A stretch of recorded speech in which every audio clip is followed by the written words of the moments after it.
هب لي من الصالحين প্রভু আয় আল্লাহ আমার কোন সন্তান হয় না প্রভু গো আল্লাহ আমাকে একটা নেককার সন্তান দান করো মহান আল্লাহ ইব্রাহিম পয়গম্বরকে জানায়া দিলেন ইব্রাহিম রে বাবাশারনাহু বিগুলামিল হালিম ও ইব্রাহিম তুমি শোনো তুমি একটা সহনশীল পুত্রের সুসংবাদ গ্রহণ করো ফালাম্মা بلغ معه السعي قال يا بني إني أرى في المنام قال يا بني إني أرى في المنام أني أذبحك فانظر ماذا ترى قال يا أبت افعل ما تؤمر ستجدني إن شاء الله من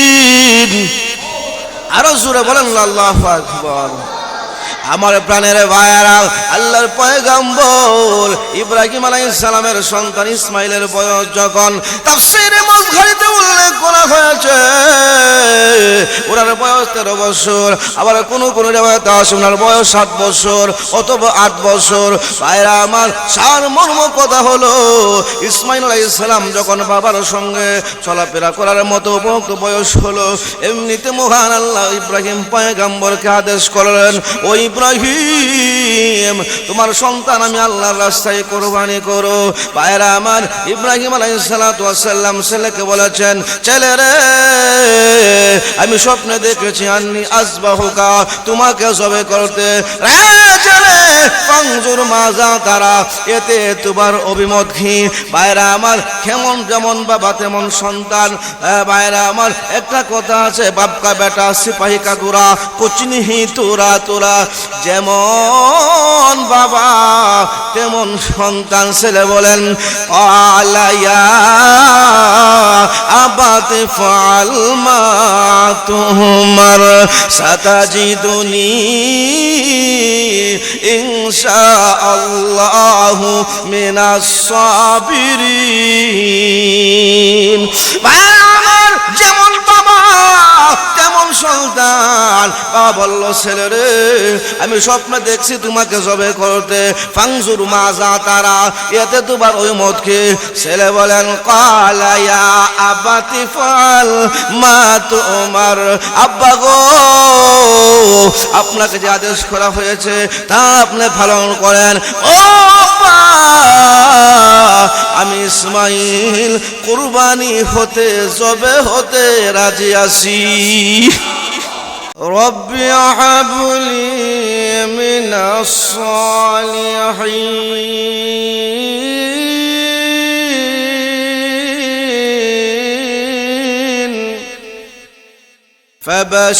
فبشرناه بغلام حليم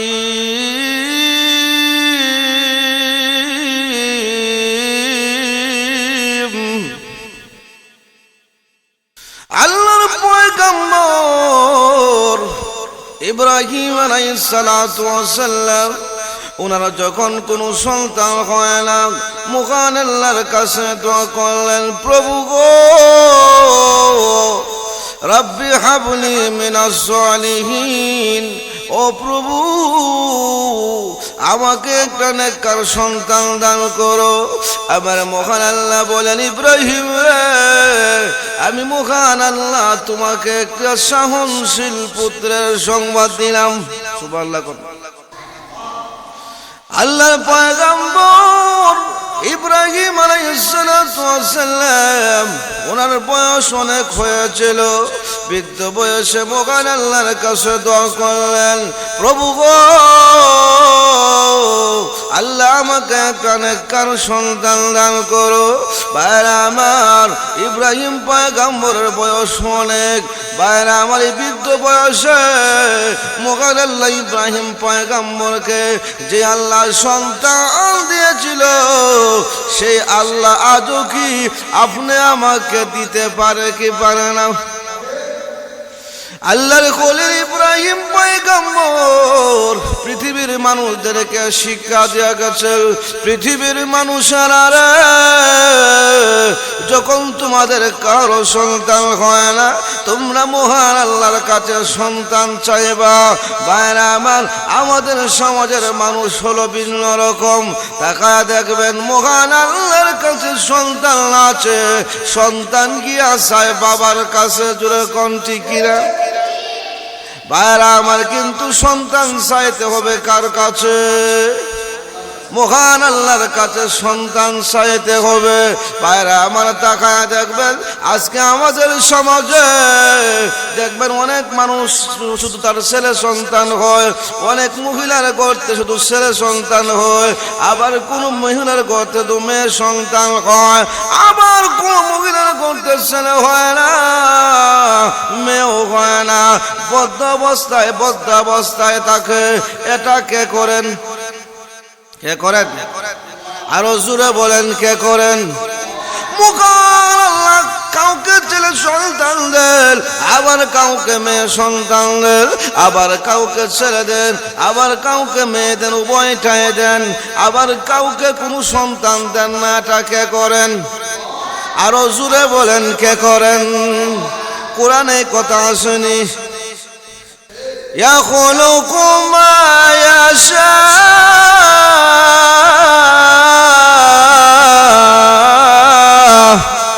ওয়া ইয়াহাবু লিমান ইয়াশাউ ইনাসা। এই আয়াতের ভিতরে মহান আল্লাহ বলেন, পৃথিবীর মানুষেরা রে, আমি আল্লাহ সব কিছুর সৃষ্টিকর্তা, আমি আল্লাহ আসমান বানাইলাম, আমি আল্লাহ জমিন বানাইলাম, পৃথিবীতে যা কিছু আছে সব আমার আল্লাহ বানাইছে। আল্লাহ বলেন, ইয়াখলুকু মা ইয়াশা, আমি আল্লাহ সব কিছু সৃষ্টি করেছি।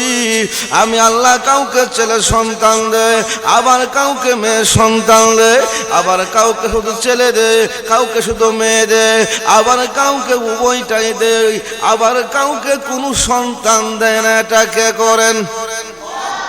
আরো জোরে কোন কে করেন? আমার বারা, মহিলার কোনো দোষ আসেনি, কিন্তু আজকে আমাদের সমাজে দেখা যায় এমনও স্বামী আছে, কেন মহিলার গর্ভে সন্তান হয় না, ওই মহিলাকে নির্যাতন করে আসেনি না নাই? আমার বারা, যে সমস্ত স্বামীরা মহিলার গর্ভে কেন সন্তান হয় না নির্যাতন করে, শুধু তাই নয়, আমাদের সমাজে এমন স্বামী আছে মহিলার গর্ভে মেয়ে সন্তান হয়, মহিলাকে প্রশ্ন করে কেন তোমার গর্ভে মেয়ে হয়? আমার বারা, তাকায় দেখবেন মেয়ে হওয়ার কারণে এমন স্বামী আছে তার স্ত্রীকে নির্যাতন করে আসেনি না নাই? ও দুনিয়ার স্বামীরা, তোমরা শুনে রাখো, যদি কোনো মহিলার গর্ভে শুধু মেয়ে সন্তান হয় আর ওই মহিলাকে নির্যাতন করো, আর যদি কোনো মহিলার গর্ভে সন্তান না হয় ওই মহিলাকে যদি নির্যাতন করো, কাল কিয়ামতের কঠিন ময়দানে তোমাকে জালিমের কাঠ করা দাঁড়াতে হবে। জোরে কোন ঠিক কিনা? তো আল্লাহর পয়গম্বর ইব্রাহিম আলাইহিস সালাম উনি সন্তান চাইছেন কার কাছে? আল্লাহর কাছে। জোরে বলেন, কার কাছে? রব্বি হাবলি মিনাস সলিহিন।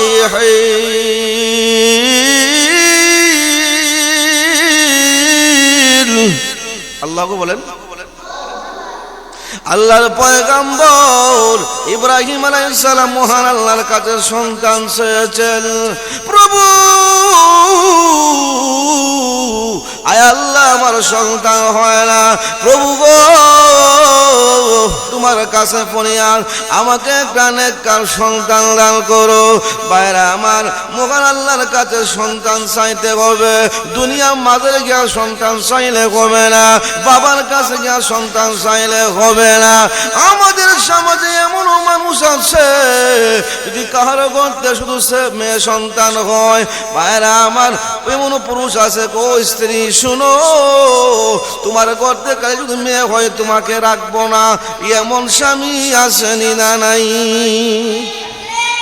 আমার ভাইরা বলে মনে করেন এক মহিলার করতে শুধু 4টা মেয়ে সন্তান হয়েছে, 5 নম্বরে স্বামী কয় জানি না স্ত্রী তোমার গর্বে কি আছে, যদি তোমার গর্বে 5 নম্বরে মেয়ে সন্তান হয় তোমাকে আর রাখবো না, এরকম স্বামী আমাদের সমাজে আসেনি না নাই? আর জোরে বলেন আসেনি না নাই? আমার ভাইরা 5 নম্বরে মহিলা প্রেগনেন্ট অবস্থায়, এখন ছেলে হবে না মেয়ে হবে, মহিলা পড়ছে বড় বিপদে। কারণ হলো বিবাহের পরে একমাত্র মহিলার স্বামী ছাড়া আর কেউ আপন না। জোরে কোন ঠিক কিনা? আমার ভাইরা এখন 5 নম্বরে মহিলা পড়ছে বিপদ, যদি মেয়ে সন্তান হয় তাহলে মেয়ে সন্তান হওয়ার কারণে স্বামী তাকে রাখবে না। এখন মহিলা কোথায় যাবে? দৌড়ে যায় শাহজালাল মাজারে গিয়া বাবার কাছে কয়, ও বাবা শাহজালাল, বাবা গো তোমার কাছে আসলাম গো বাবা, আমার 4টা মেয়ে হয়েছে গো বাবা, জানি না গো 5 নম্বরে কি আসে। ও বাবা শাহজালাল 5 নম্বর মেয়ে সন্তান হয় আমার স্বামী আমাকে রাখবে না। বাবা শাহজালাল গো 5 নম্বরে আমার একটা ছেলে সন্তান দান করো। জোরে কর নাউজুবিল্লাহ, আরো জোরে কর না। ও আমার চাই তো মহান আল্লাহর কাছে, চাইছে গিয়া বাবার কাছে, কিন্তু না, আল্লাহর খলিল ইব্রাহিম পয়গাম্বর আমাদেরকে শিক্ষা দেয়া গেছে, পৃথিবীর মানুষেরা রে যদি তোমাদের কারো সন্তান হয় না আল্লাহর কাছে চাও, রব্বি হাবলি মিনাস সালিহিন। আল্লাহর খলিল ইব্রাহিম পয়গাম্বর আমাদের হলেন জাতি পিতা, আমাদের জাতির পিতার নাম ইব্রাহিম খলিলুল্লাহ। আমরা কেমন বাবার কেমন সন্তান হইলাম, আমাদের বাবা আমাদেরকে শিক্ষা দেখাচ্ছেন সন্তান চাইতাম আল্লাহর কাছে, আর কেমন বাবার কেমন সন্তান হইলাম রে, আমরা সন্তান গিয়া চাই মাজারে। জোরে কোন ঠিক কিনা? তাহলে ভাইরা আমার মাজারে গিয়া সন্তান চাওয়া যাবে? বাবার কাছে সন্তান চাওয়া যাবে না। তাহলে সন্তান একমাত্র চাইতে হবে কার কাছে? আরো জোরে বলেন কার কাছে? আল্লাহর পয়গাম্বর ইব্রাহিম বলেন, রব্বি হাবলি মিনাস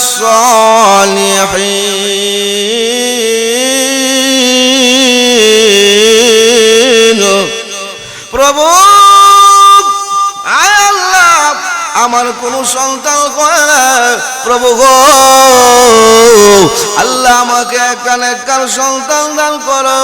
মহান আল্লাহ ইব্রাহিম পয়গাম্বরকে জানায়া দিলেন, ইব্রাহিম রে ফাবাশশারনাহু বিগুলামিল হালিম।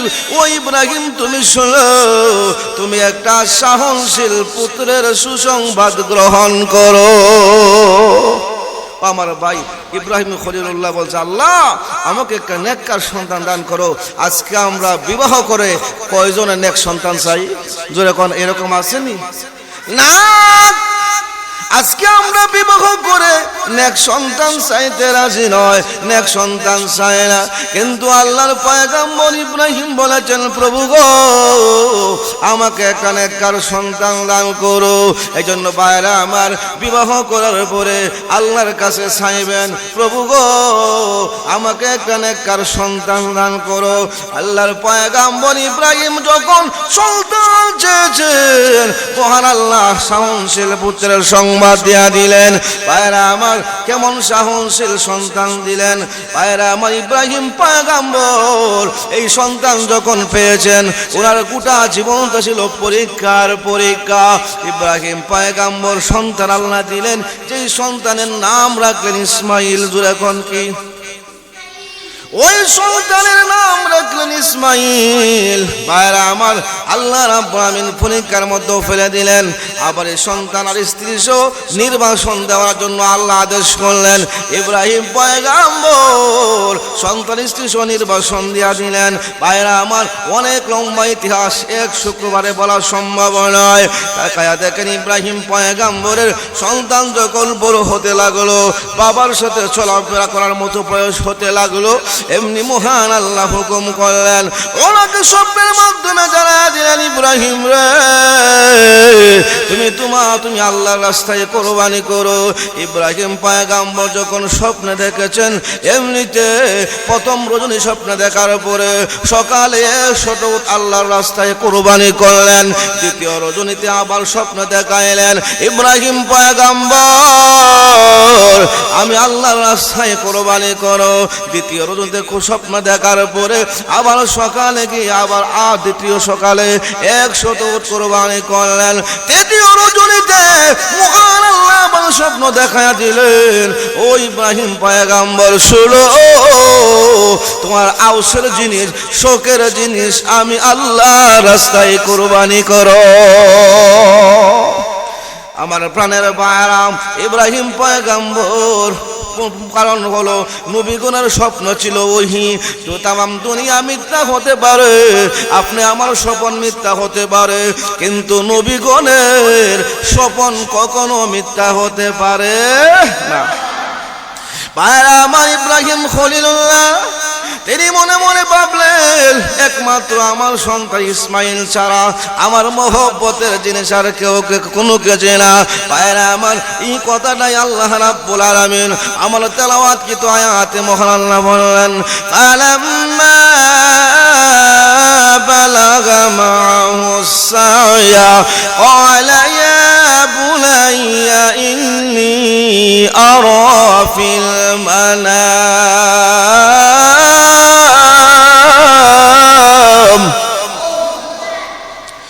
قال يا بني إني أرى في المنام أني أذبحك فانظر ماذا ترى قال يا أبت افعل ما تؤمر ستجدني إن شاء الله من الصابرين।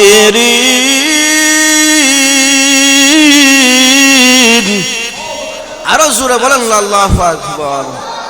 আমার প্রাণের ভাইয়েরা, আল্লাহর পয়গাম্বর ইব্রাহিম আলাইহিস সালামের সন্তান ইসমাইলের বয়স যখন তাফসীরে মাযহারিতে উল্লেখ করা হয়েছে, ওনার বয়স 13 বছর, আবার কোন রিওয়ায়াতে আছে ওনার বয়স 7 বছর অথবা 8 বছর। ভাইরা আমার, সারমর্ম কথা হলো, ইসমাইল আলাইহিস সালাম যখন বাবার সঙ্গে চলাফেরা করার মতো বয়স হলো, এমনিতে মহান আল্লাহ ইব্রাহিম পয়গাম্বরকে আদেশ করলেন, ওই ইব্রাহিম তোমার সন্তান আমি আল্লাহর রাস্তায় কোরবানি করো। ভাইরা আমার, ইব্রাহিম আলাইহিস সালাতু ওয়াস সালাম ছেলেকে বলেছেন, ছেলে রে, আমি স্বপ্নে দেখেছি আন্নি আযবাহুকা, তোমাকে জবে করতে। রে ছেলে, ফানজুর মাজা তারা, এতে তোমার অভিমত কি? ভাইরা আমার, কেমন যেমন বাবা তেমন সন্তান। ভাইরা আমার, একটা কথা আছে, বাপ কা বেটা সিপাহী কা গুরা কুছ नहीं তোরা তোরা, যেমন বাবা তেমন সন্তান। ছেলে বলেন, আলাইয়া আবাতে ফাল মা তুমার সাতাজিদুনি ইনশাআল্লাহু মিনাস সাবিরিন।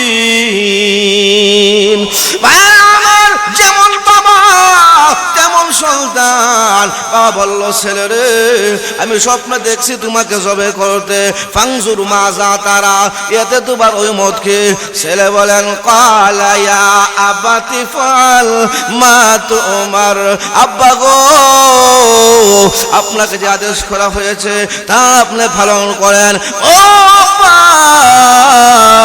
আমি ইসমাইল কুরবানি হতে জবে হতে রাজি আছি। সাতাজিদুনি ইনশাআল্লাহু মিনাস সাবিরিন।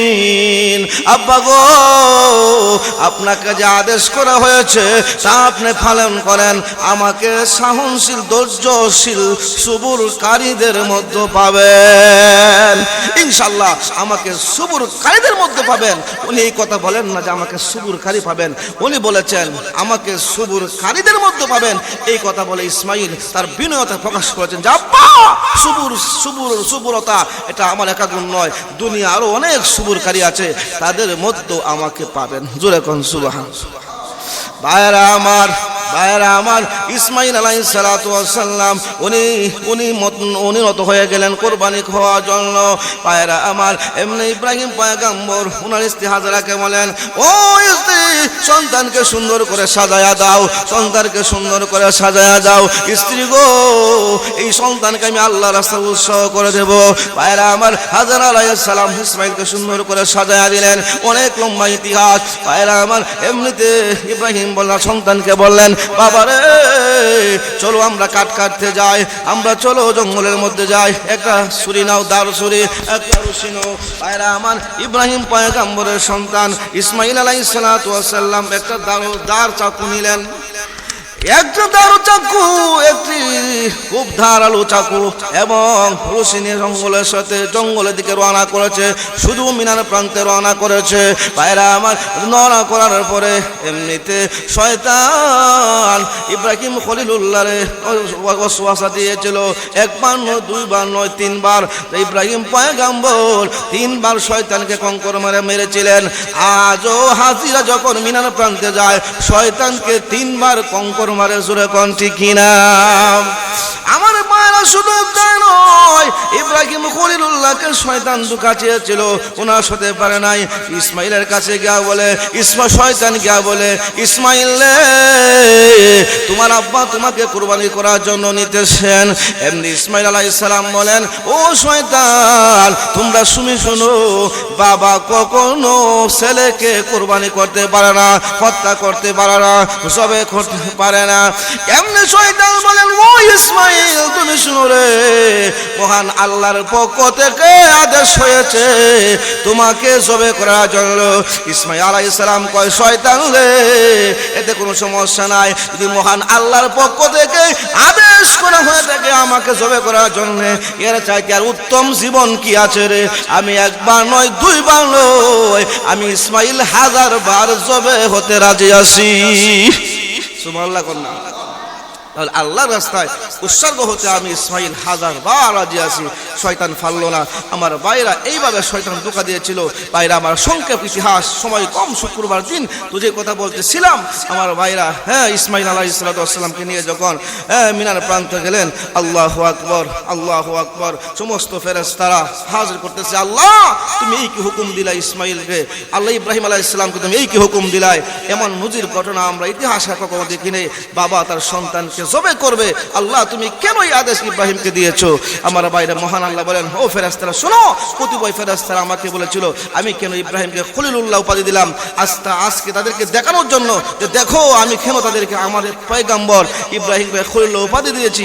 আমার পয়গম্বর, আমার খলিল, তার সন্তানের মহব্বত বেশি না, আমি আল্লাহর প্রতি মহব্বত বেশি। আমার ভাই, এই জিনিসটা দেখানোর জন্য আমি আল্লাহ ইব্রাহিমকে এরকম পরীক্ষার মধ্যে ফেলেছি। আমার ভাইরা, সংক্ষেপ ইতিহাস তাকায়া দেখেন, তখন তারা উভয় চলে গেল মিনার প্রান্তে। আল্লাহু আকবার।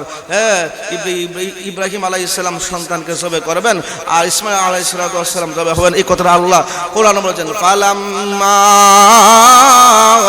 আসলামা ওয়া তাল্লাহু লিল জাবিন।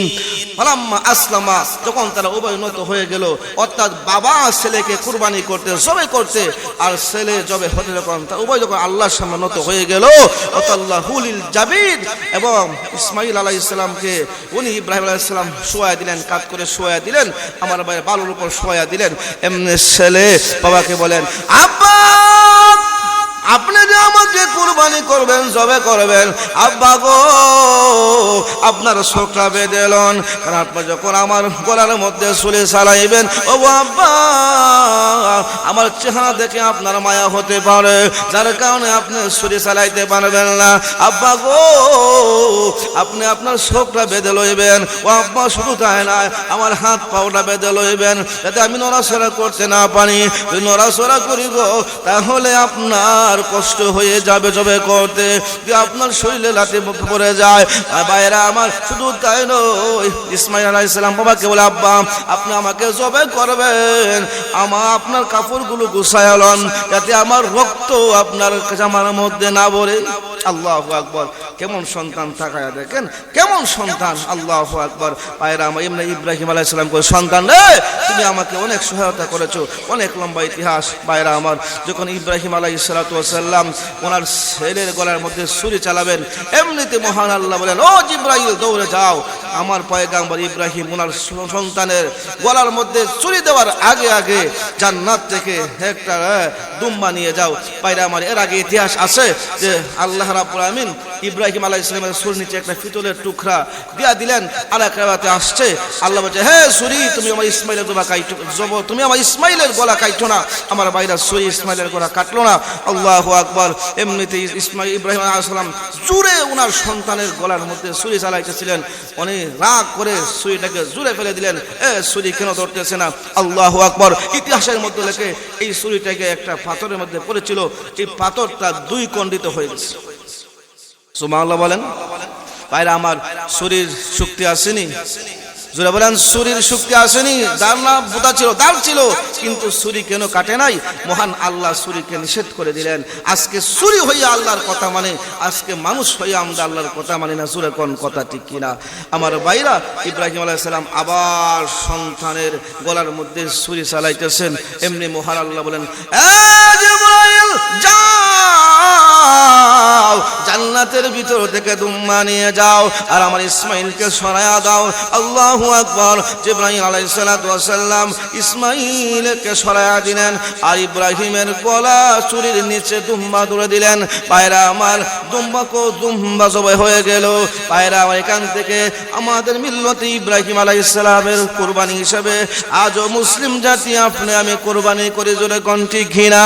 এজন্য 10 জিলহজ কুরবানি করতে হবে।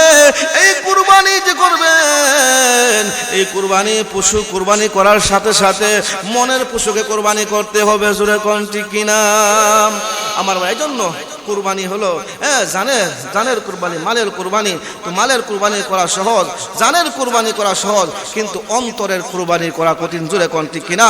আল্লাহ যেন আপনি আমার বাইরে, আমার সময় কম, ইনশাআল্লাহ অন্য সময় আলোচনা হবে। আল্লাহ যেন আপনি আমার প্রত্যেকে যেন আল্লাহ অন্তরের কুরবানি করার তৌফিক দান করেন। জোরে বলেন আমিন। ওয়া আখিরু দাওয়ানা আলহামদুলিল্লাহি রাব্বিল আলামিন।